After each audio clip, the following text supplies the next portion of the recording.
Hello, we are back again. I'm just cranking these videos out now.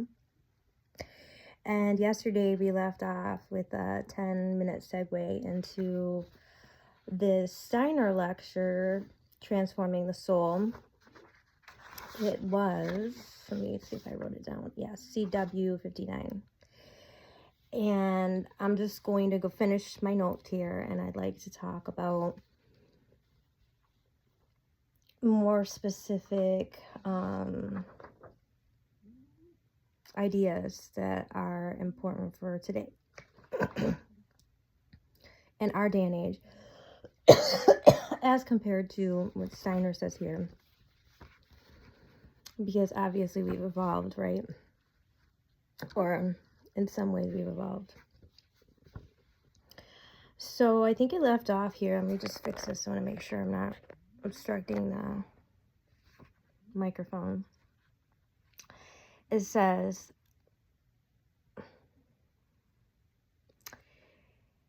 okay,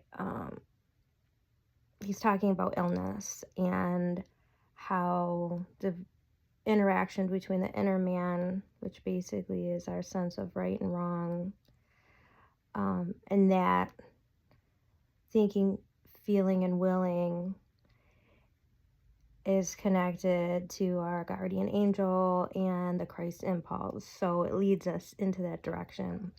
And I think that's nice because this is a part that we don't really get in Christianity. It kind of explains the interim from just, belief. This is more, like he says, spiritual science. So the outer man resists the inner man in a sick, abnormal soul life. They cannot listen to themselves to self-correct. And that's something very important because we know now through mass hypnosis and propaganda, whether through chemical induction or media, sounds, signals, etc., people can't listen to themselves anymore, or they think they're listening to themselves and they're just listening to messages given to them, and they're interpreting it as coming from themselves or from other things, spirits, God, etc. And we talked about that before, and Steiner does talk about that too. He talks about how we are so connected with our ego, and that we become so clever and we think we're so right. And that has to do with self-regulation, that we refuse to self-correct ourselves. And if you're a Christian, you should be able to access Christ, and so your inner self tells you, and then you go to confession and you pray, and then you come back into the correspondence with Christ again. Come back into the Spirit of God. And that's what Catholicism refers to as perpetual conversion. We're always converting to be better, more like Christ. And another side note, we always talk about this, I like to talk about it, this group of the population that has no inner voice. Humanoids, soulless, it's amazing. They just include them now in all the statistics and stuff as if they're just regular people. But that's a huge, huge defect. And I wonder what Steiner would think. Because essentially there's no inner man. So they're only getting external influences. And that makes me think about like autism and stuff too, because I worked so much with autism in my practice, but that's for another topic. But somebody remind me, email me, beyondnaturalcures@gmail.com.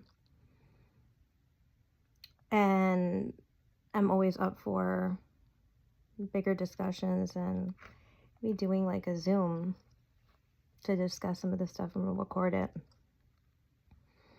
So they can't listen to others to self-correct. So again, they're so smart, they're so clever, they're, you know, an influencer, they're super selfie, empath.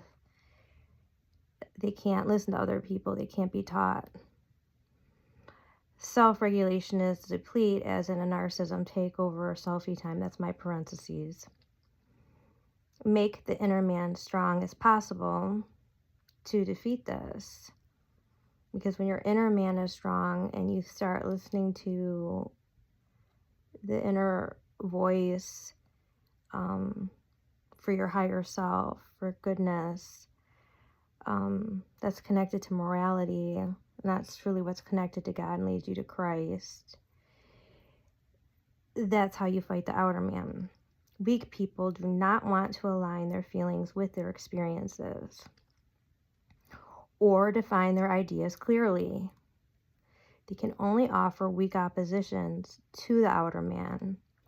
And in parentheses, I have greed, longing in the 3D.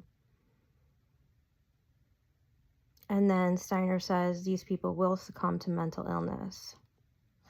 So weak people that don't align their feelings with their experiences or attaching. Now we have so much influencers and propaganda through social media, so many messages. People are owning these feelings, like the movement that has everybody detoxing and ghosting their parents, only to lead them into the human trafficking zone, which is hiding behind all the social media, right? And then go take your solo trip, boom, boom, drum roll. And then, you know, go get a gender surgery. And then, you know, I guess you sort of, and then of course all the facial surgery, and you're moving into transhumanism. They're already rebuilding a new world. And it's dystopia.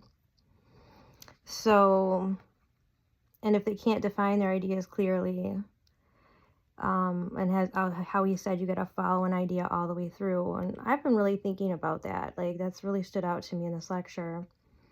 If we encounter a sick outer man and a strong inner man, then victory is possible. Excuse me, I don't know why I keep getting choked up.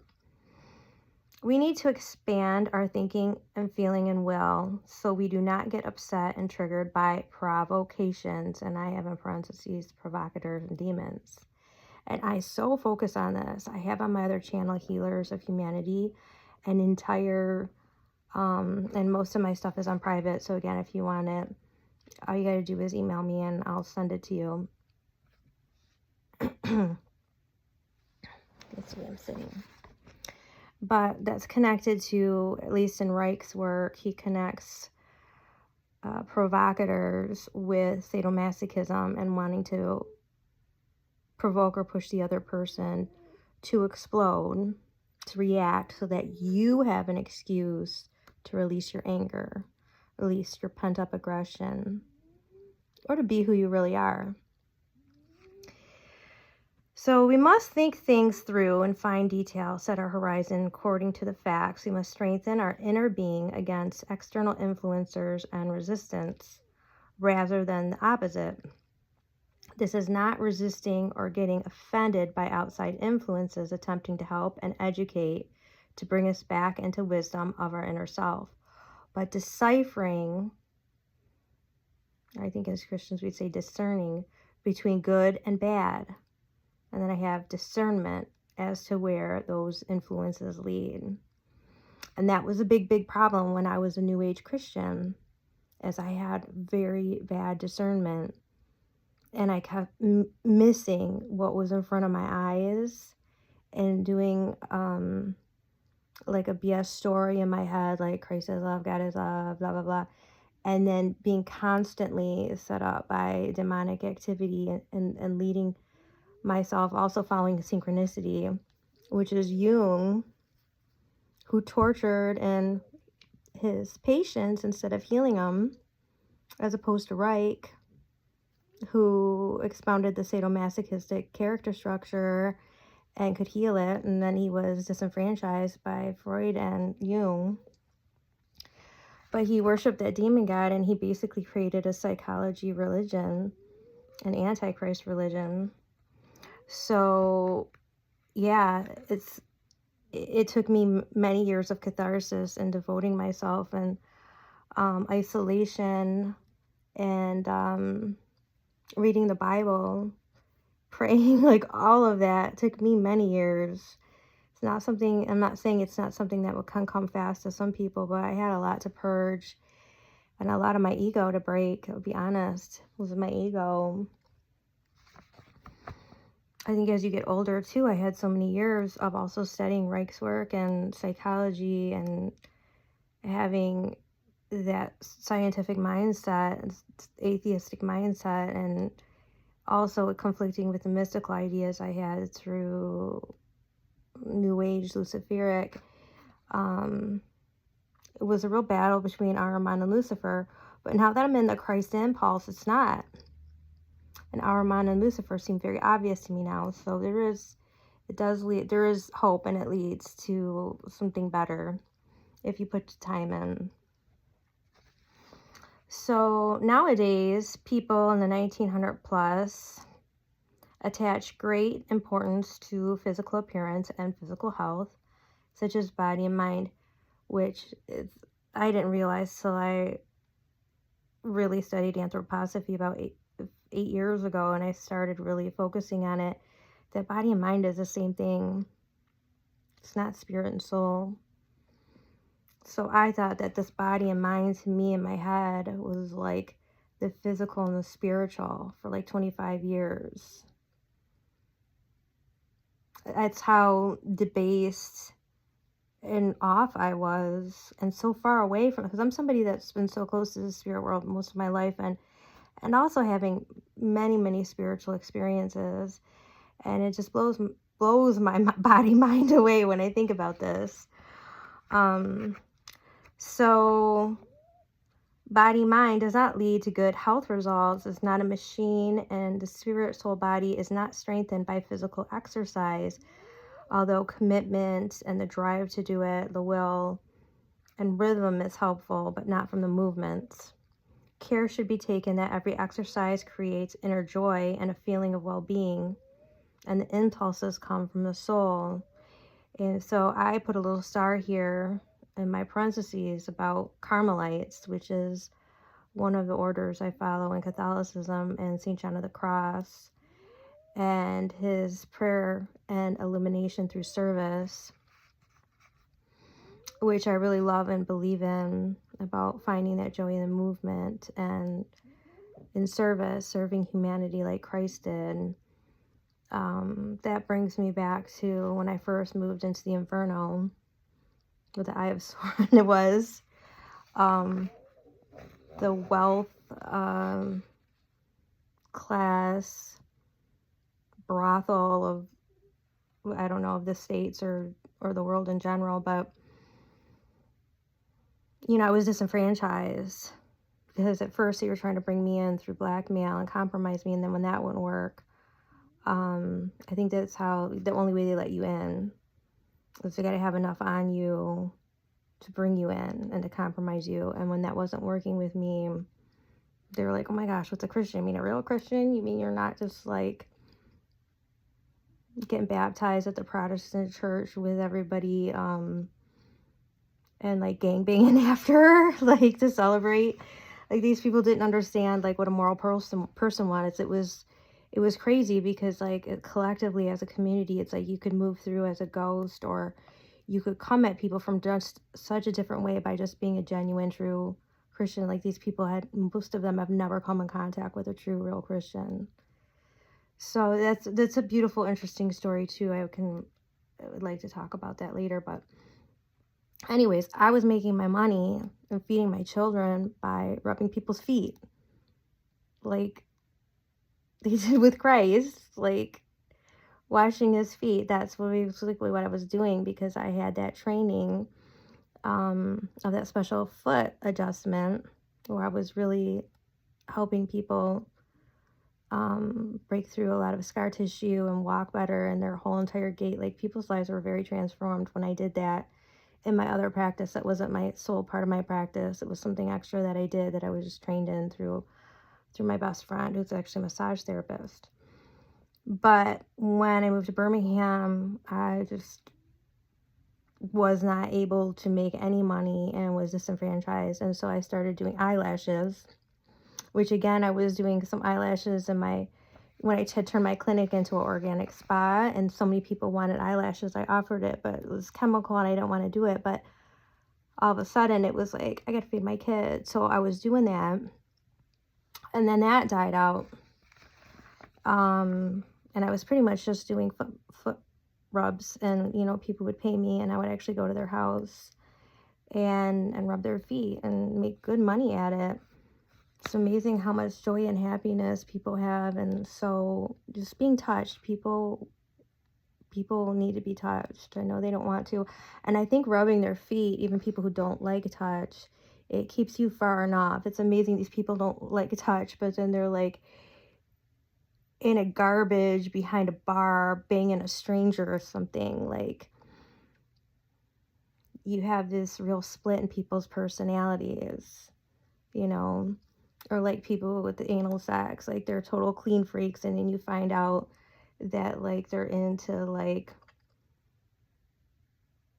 excrement sexually, and it turns them on, like this whole other thing. So that's like almost a schizophrenic split of another person, two different people.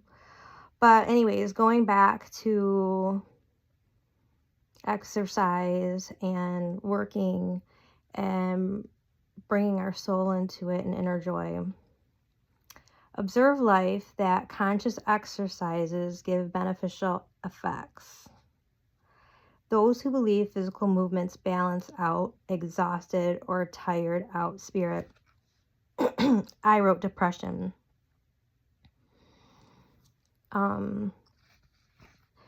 Initiates become exhausted when they try to convey a truth to another person, but then when listening to the other person in return, they're unable to speak about it coherently and cannot perform proper thought pictures. It's something really interesting, actually.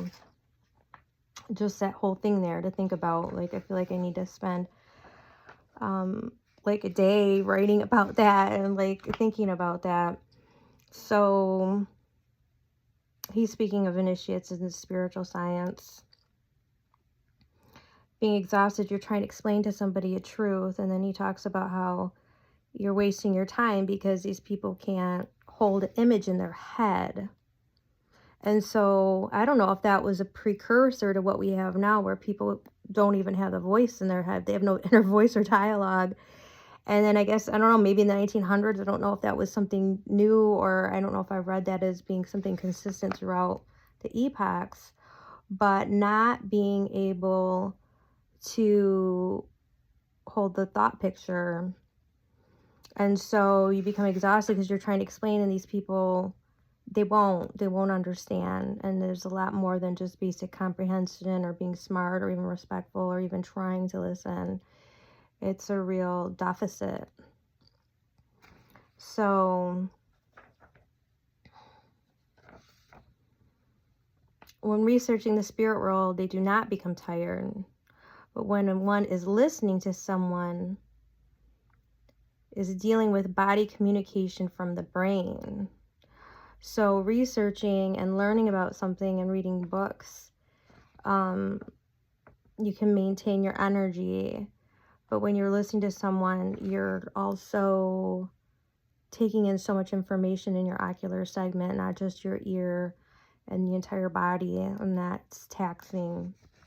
Distinguishable spiritual activity from inside and outside. It's another way we're interpreting information constantly. No matter as matters we try to block it out or not, we should be interpreting all the time, deducting. And he talks about his book, The Education of the Child on the Light of Anthroposophy. I haven't read that.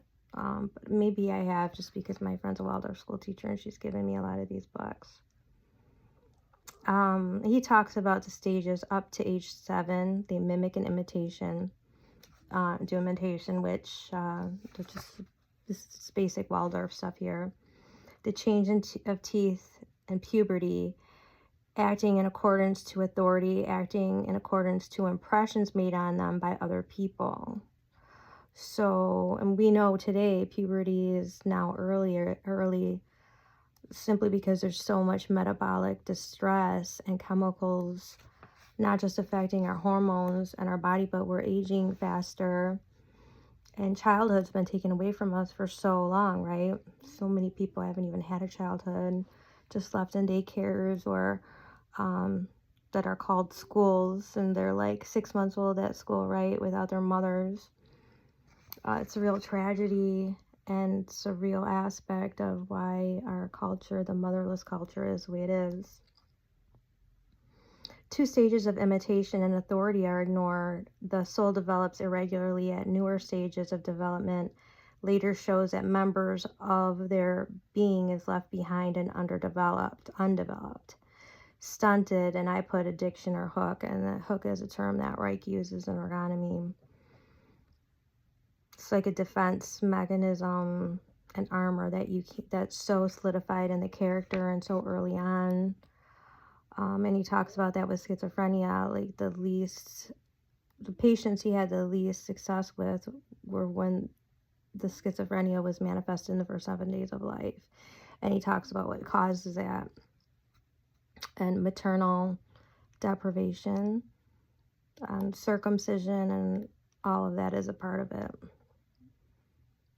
The split in the mind. And we know, actually, just to add to, the show is so deep. The Crowded Room.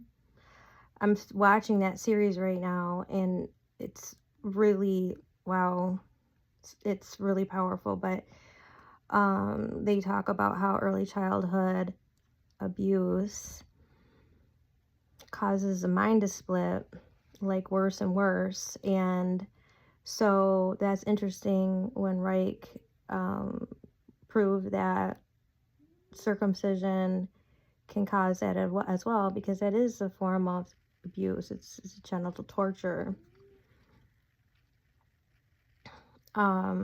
Anyways, he says this manifests in labels of dementia and schizophrenia. So Steiner's agreeing with Reich, and Steiner was before Reich, and Steiner's saying this. It's nothing else but ignoring the laws of childhood, honoring those stages of childhood, Waldorf, attachment, motherhood, and protecting them and understanding them. So it's not a matter of, and I really struggled with that, because when I started doing Waldorf, I was learning it as I was going. And I was really mad at myself that I felt like I came in behind it and had to catch up. Dementia is a symptom of belated imitation.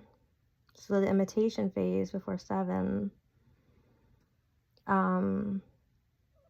It's basically like that's blocked, and their imitation phase doesn't start till later. Soul abnormalities, dementia, and Alzheimer's, very important for today. After 2020, nobody's got any memories left. I mean, so many of these people are like young Alzheimer's, right? It's a trend. Hashtag influencers. I lost my mind, right? Music. I can't believe all the music these days, like lose your mind. I lost my mind. Like over and over again, they're saying it, like encouraging people. Brought about because as a young person, the inner and outer man had no harmony between imitation and authority. So all blocks in childhood development. Having a proper perception, strong logic, a regulated soul, feeling and willing harmony leads to healing body, mind, and soul. Remedy, constantly develop a proper thought life that pursues information to the end, disciplined and harmonized. Victory of pathology, using the thinking, feeling, and willing harmoniously.